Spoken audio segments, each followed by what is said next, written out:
Bom, depois dessa motivação, vamos definir o que são as classes com marcadores, que vão ser as classes que vão dar origem às funções geradoras exponenciais.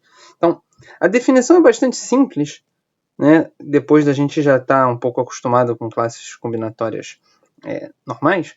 Então, uma classe combinatória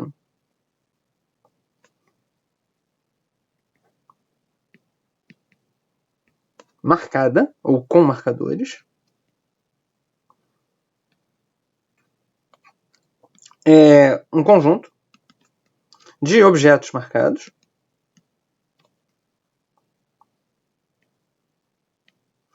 e uma função peso que sai desses objetos e vai em E. Então, aparentemente, é a mesma coisa que antes, só que agora a gente não tem mais objetos quaisquer, esses objetos são marcados. Então seria bom que eu dissesse para vocês o que é marcar um objeto. Então a gente precisa de uma outra definição, não é isso? Um objeto marcado chamar de X, não é isso? Ele tem associado a ele N inteiros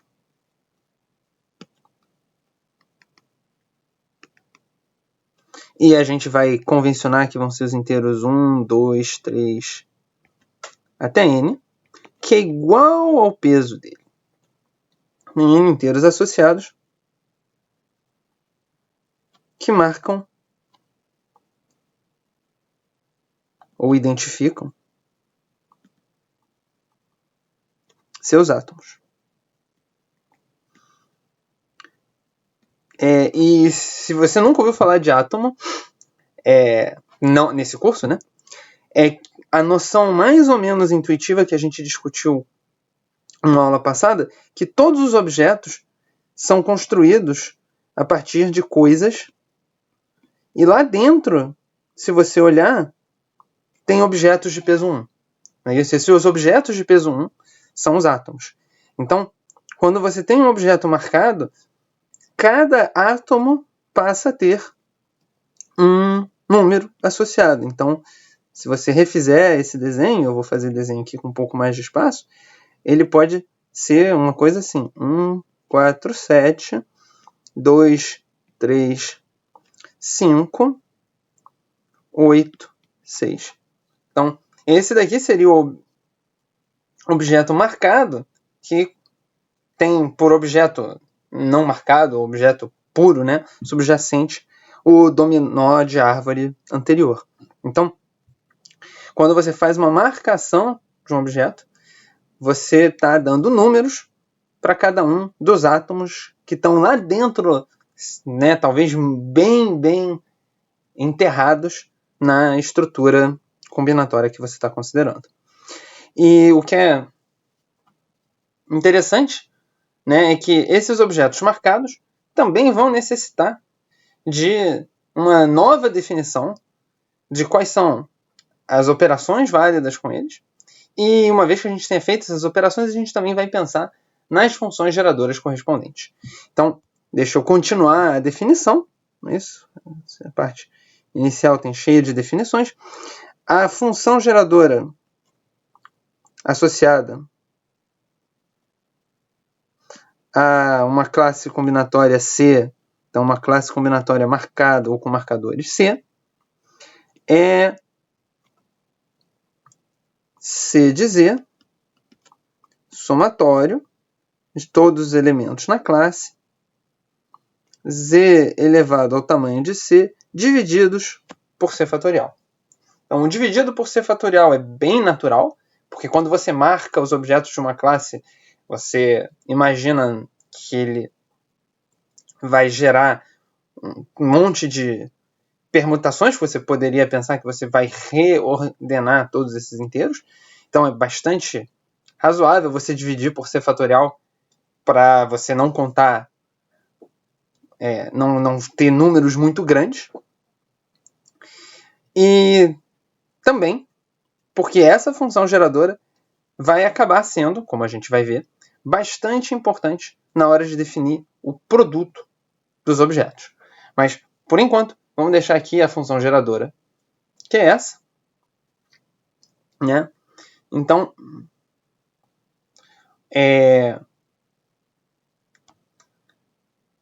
um exemplo, é sempre bom dar um exemplo. O que é uma permutação nessa linguagem, né? Então, uma permutação, você pode pensar que você vai pegar os seus elementos, 1, 2, 3, 4, e você vai dizer que isso daqui é diferente de você botar essas mesmas 4 bolinhas, que antigamente seriam 4 bolinhas, e seria 4 bolinhas seria a mesma coisa, mas você vai botar numa ordem diferente. Então, se você botar assim, isso gera uma permutação. Certo? Um outro exemplo seriam árvores. E aqui vale a pena a gente pensar, né? Uma árvore aqui tem, por exemplo, 1, 2, 3. E essa árvore é certamente diferente de uma árvore que tem 2 na raiz, 1 e 3 nas folhas. Mas da mesma forma que no caso das árvores sem marcador, a gente tinha a questão se a ordem dos filhos importava ou não, a ordem tem a ver com a posição no plano, né? Então, se o lado esquerdo da árvore é diferente do lado direito da árvore, você teria que 1, 2, 3 é diferente de 1, 3, 2, como árvores planares. Mas elas não seriam diferentes se você considerasse um set. Então aqui, né, já dá para ver que você tem a mesma possibilidade de construção, pelo menos você poderia pensar, né, que uma árvore é z vezes sec de t, onde a ordem dos filhos importa, ou você poderia ter uma árvore em que a ordem dos filhos não importa. Opa.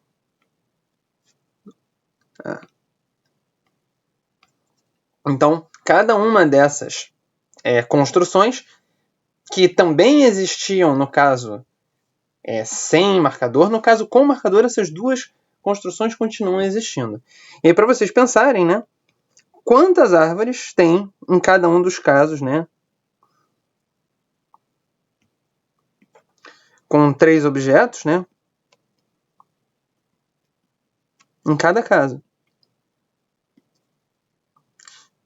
E são 4 casos, não é isso? Porque você tem 2 casos de ser sec ou M7.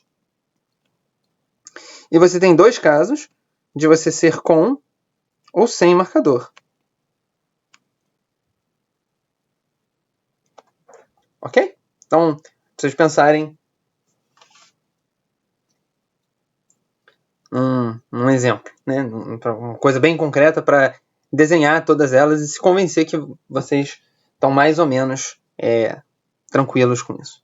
Então, uma vez feito isso, vamos olhar as 2 operações básicas, né, que são a união, e de novo uma união disjunta. Então você vai ter 2 classes, B e C, e você vai considerar a classe A, que é B, união C.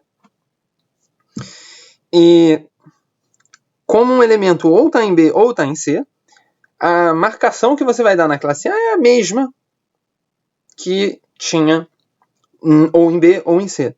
Então um elemento na união tem a marcação e está tranquilo.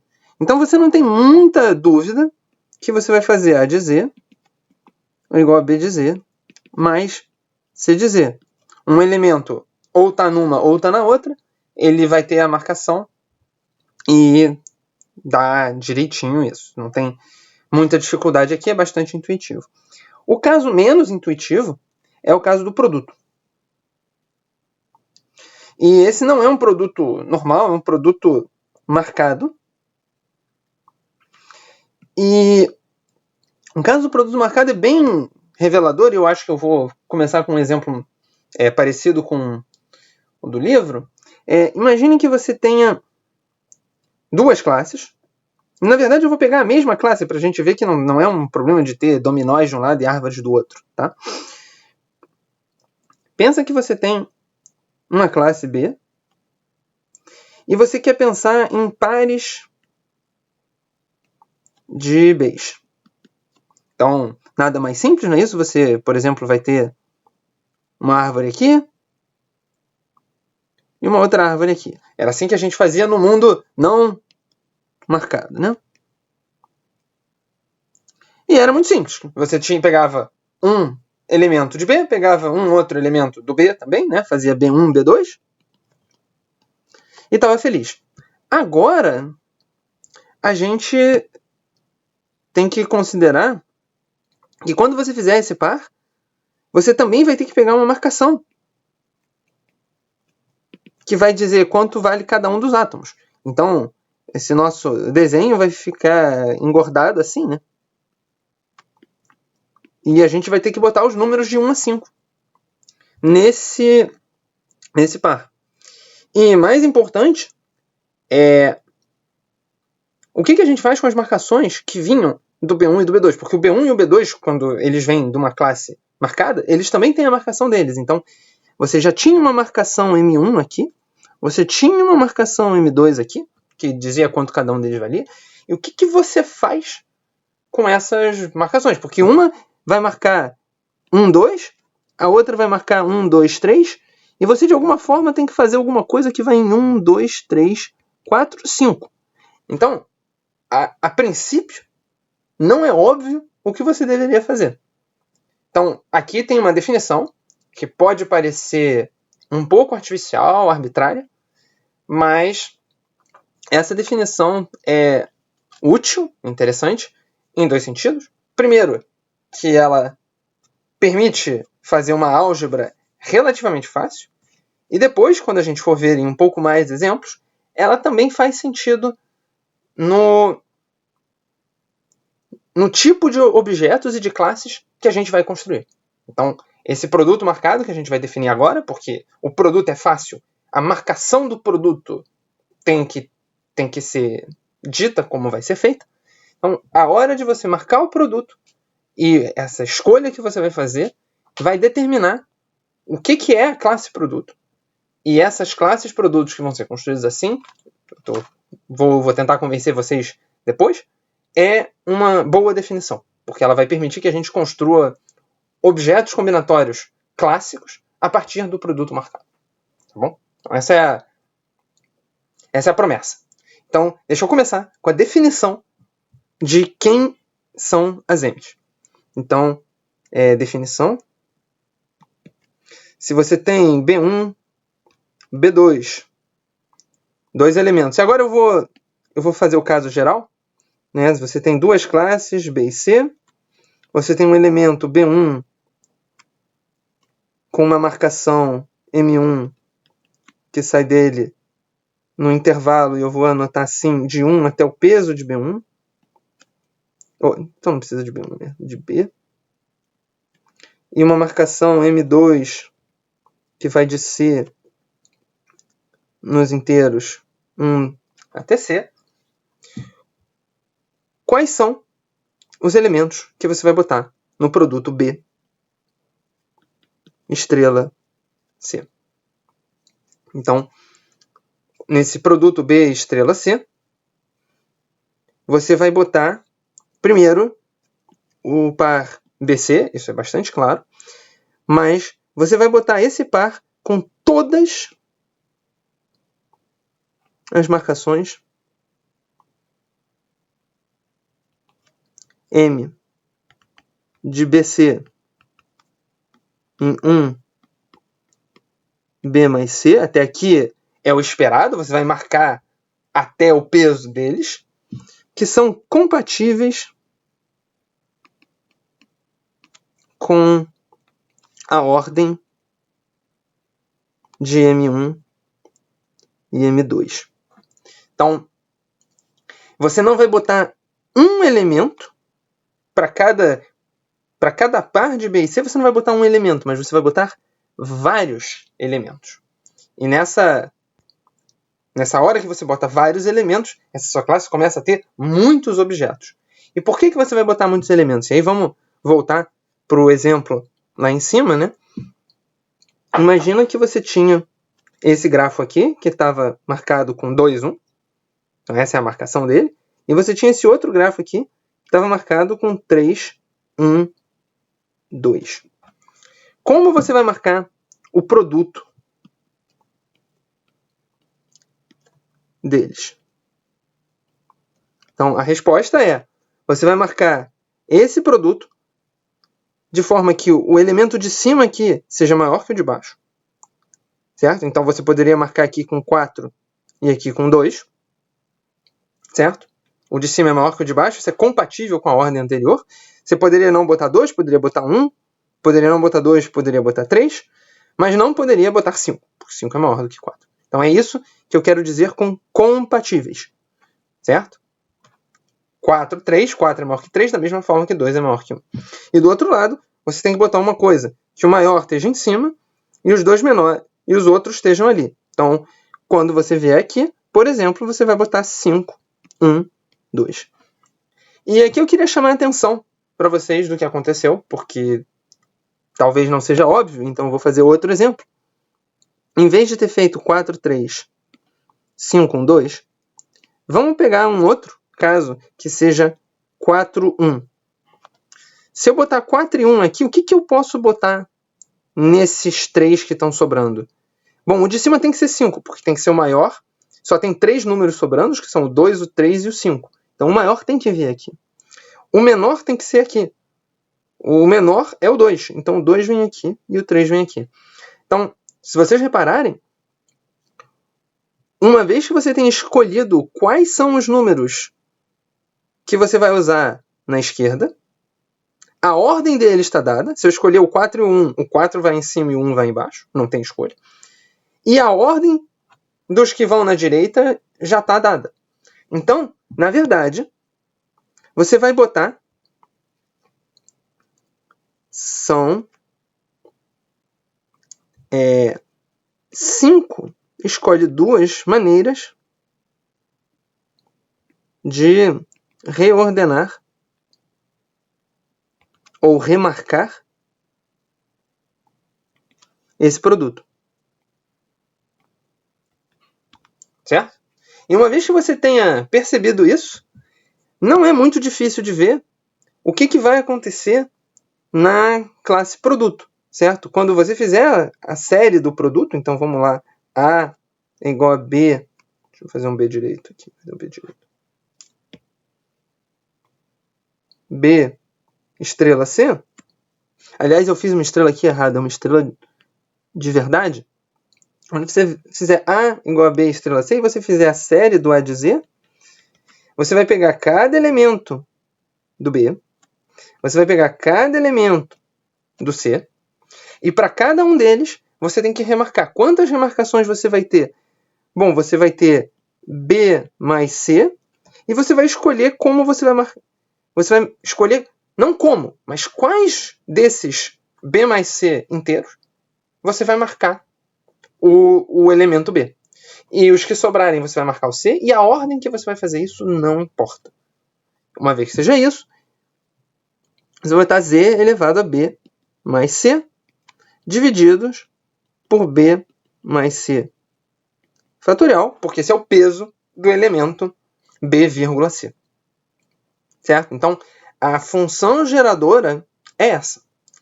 E aí, se você expandir essa soma, isso dá somatório em B pertencente a B, somatório em C pertencente a C, o B mais C, escolhe B, quando você expandir o fatorial, dá um B mais C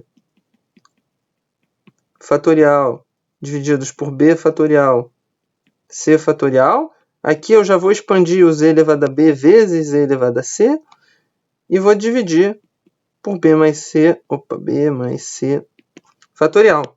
Esses termos cancelam. A gente pode agrupar o ZAB com o B fatorial, o ZAC com o C fatorial, separar, e isso vai dar somatório de ZAB sobre B fatorial, para todos os elementos de B, vezes o somatório de ZAC sobre C fatorial, para todos os elementos de C, e, portanto, isso vai dar B de Z vezes C de Z. Então, mais uma boa razão dessa construção se chamar produto marcado, é que o produto marcado de classes marcadas tem uma função geradora exponencial que corresponde ao produto das funções geradoras exponenciais de cada uma das classes. Certo? E para vocês pensarem, né, quando você pegar a classe bolinha com 1, porque essa é a nossa classe fundamental agora, certo? Essa é o que seria o equivalente do Z. É a classe marcada básica. Ela tem um elemento com peso 1 marcado. Então, se você pegar esse Z e fizer Z ao quadrado, você vai ganhar o par 1, 2 e o par 2, 1. Certo? E você pode fazer Z ao cubo, Z à quarta, Z à quinta. E aí eu gostaria que vocês pensassem quem são os elementos que vão aparecer nessa construção. Certo? Então, isso aqui é um exercício para vocês pensarem.